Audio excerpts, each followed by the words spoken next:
things first, we have the social learning theory. It is the idea that people can also learn by watching others. Instead of learning things only through our personal experience, we can also learn by observing or watching others people, how they behave or act whenever something happens to them. The video shows that people learn by watching others and then copying their actions.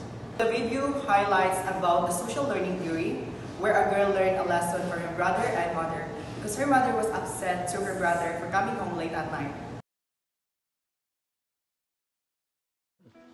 You is kind, you is smart, you is important.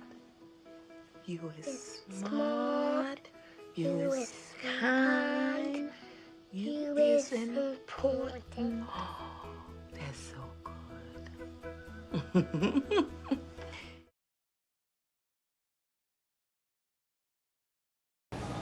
Next, we have the interactionist approach. It is an idea that both of our natural abilities and our experience work together to shape us how we think, how we behave, and how we learn. It means that the interaction between who we are naturally and what happens around us can help us to grow and learn. The video explains that people accept labels or ideas from others and start acting in the ways that make them true. So as you can see in the video, a child is trying to learn the word by observing the girl who teaching her to speak.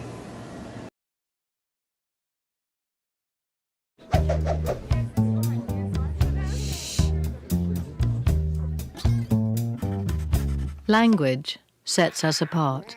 Other animals communicate, but they don't have anything approaching the sophisticated grammar of human languages. How is it that we learn to speak and think in language so easily?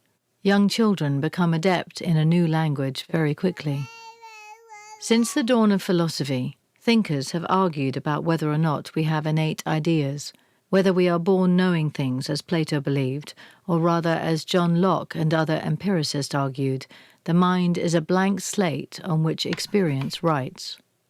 An American linguist, Noam Chomsky, gave a twist to this debate in the 1960s by demonstrating that children learning to speak just don't have enough information to form the complex grammatical maneuvers that allow them to generate unlimited new and original sentences.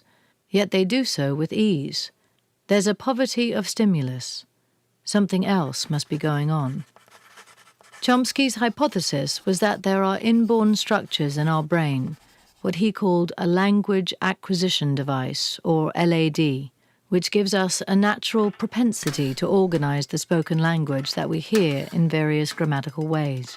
Without that, we couldn't get started as language learners. If he's right, language structure is hardwired as a kind of universal grammar. Our slates have been written on before we emerged from the womb.